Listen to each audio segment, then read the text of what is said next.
অহা 2025 যি বিটিসি নিৰ্বাচন হব আমি সৰকাৰ পাতিমে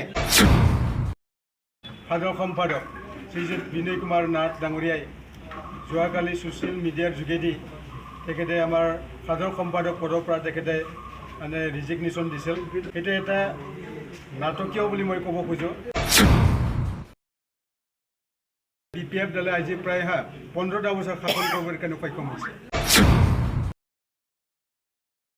হাগ্ৰামা মহিলাৰ নেতৃত্বত BTCত আকৌ এবাৰ চৰকাৰ হ'ব, এইটো খাটাং। পলিটিক্যাল হিসাবে যোনে এনালাইসিস করে তেতিয়াহ'লে সবাই গম পায় প্রমোদ বড়োর দিনত যিখিনি মানে এতিয়া মানে একো কামেই হোৱা নাই। হাগ্ৰামা মহিলা দেৱে 15টা বছৰত ইমানখিনি কাম কৰি থৈ গৈছে। সঁচাকৈ আজি প্ৰমোদ বড়ো ডাঙৰীয়াও দেই তেওঁ কিছুমান ক্ষেত্ৰত তেখেতেও কিমান কৰিছে।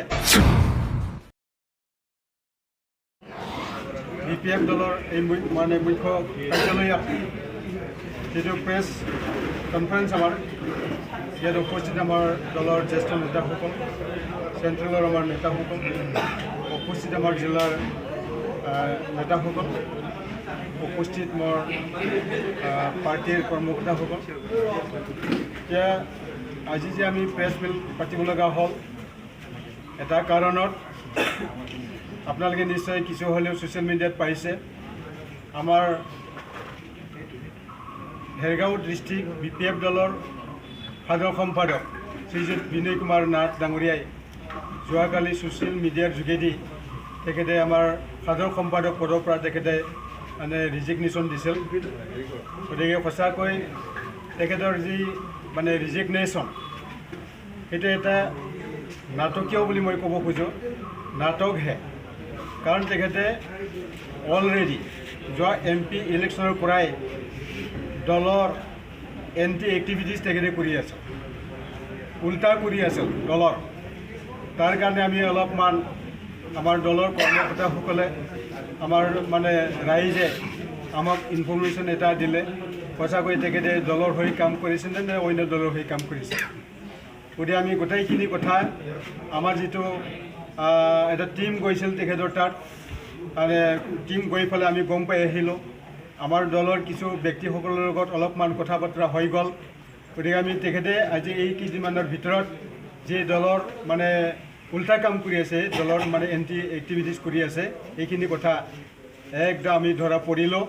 গতিকে তেখেতক আজিৰ সেই সভাৰ যোগেদি আমাৰ দলৰ পৰা তেখেতক এক্সপেল কৰা হ'ব। আৰু যিখিনি তেখেতে ইলিগেশ্যন আনিছে আমাৰ দলৰ সভাপতিৰ ওপৰত, সেইটো সঁচাকৈ টোটেলি মানে মিছা। কাৰণ কিয় দলৰ গণতন্ত্ৰ নাই বুলি তেখেতে কৈছে।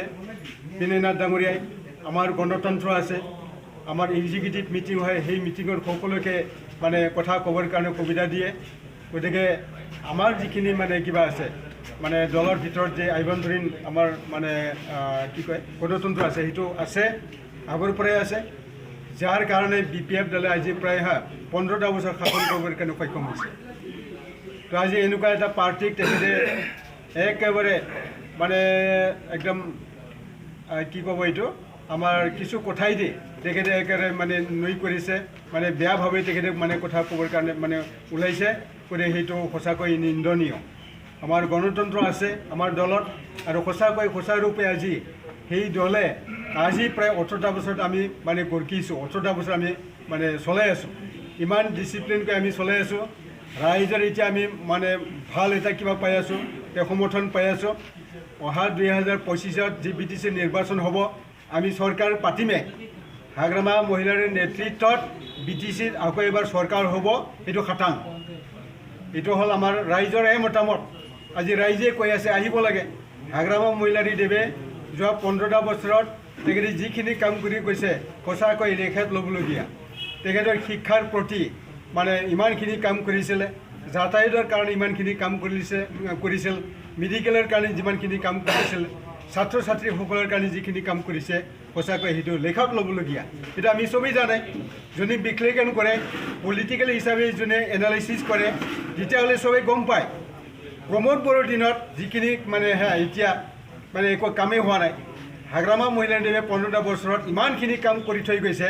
সঁচাকৈ আজি প্ৰমোদ বড়ো ডাঙৰীয়াও দেই তেওঁ কিছুমান ক্ষেত্ৰত তেখেতেও সেইমান কৰিছে যে হাগ্ৰামাৰ দিনত বহুখিনি কাম হৈছে। আজি আমি জানো আজি মানে ইউনিভাৰ্চিটি হৈছে CIT ইউনিভাৰ্চিটিলৈ এইটো পৰ্যবেক্ষিত হৈ গ'ল, ইউনিভাৰ্চিটি হৈ গৈছে CIT। আজি মেডিকেল কলেজ হৈছে, নাৰ্ছিং কলেজ হৈছে, ইঞ্জিনিয়াৰিং কলেজ হৈছে, সেইবিলাক কি হোৱা নাই। আজি এইবিলাকৰ ছাত্ৰ ছাত্ৰী ইমানকৈ পঢ়ি পেলাই আজি সঁচাকৈ BTC এলেকাত মোৰ আনুমানিক আমি যি সময়ত মানে দায়িত্বত আছিলোঁ তেতিয়া শিক্ষাৰ হাৰ BTC এলেকাত 66% আছিল, 66, য'ত নেকি প্ৰথম আমাৰ 48% আছিল। ইয়াৰ পৰা আমি 66% কৰিব পাৰিছোঁ। এইবিলাক অনুষ্ঠান পতাৰ কাৰণে আজি শিক্ষাৰ হাৰ BTC এলেকাত বাঢ়ি গৈছে।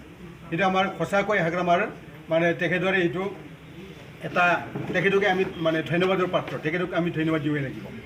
আজি এই মুহূৰ্তত আমাৰ তেখেতে অন্য দলত যাবৰ কাৰণে বিনয় কুমাৰ নাথ ডাঙৰীয়াই মানে কিছুমান আমাৰ দলৰ মানুহবিলাকক প্ৰৰোচিত কৰি আছিল।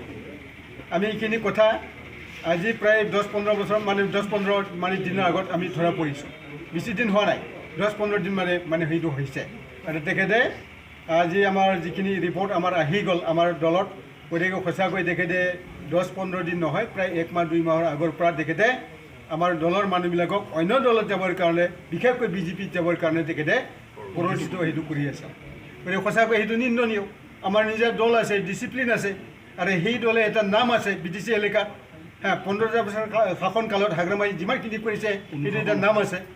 গতিকে সঁচাকৈ আমাৰ দলৰ যিহেতু এটা মানে কি কয় অনুশাসন এটা কিবা আছে, নিয়ম আছে, সেই নিয়ম অনুযায়ী তেখেতে যিহেতু আমাৰ দলৰ এগেইনষ্টত কাম কৰি আছে তেখেতক আমি 6টা বছৰৰ কাৰণে তেখেতক আমি এক্সপেল কৰিলোঁ।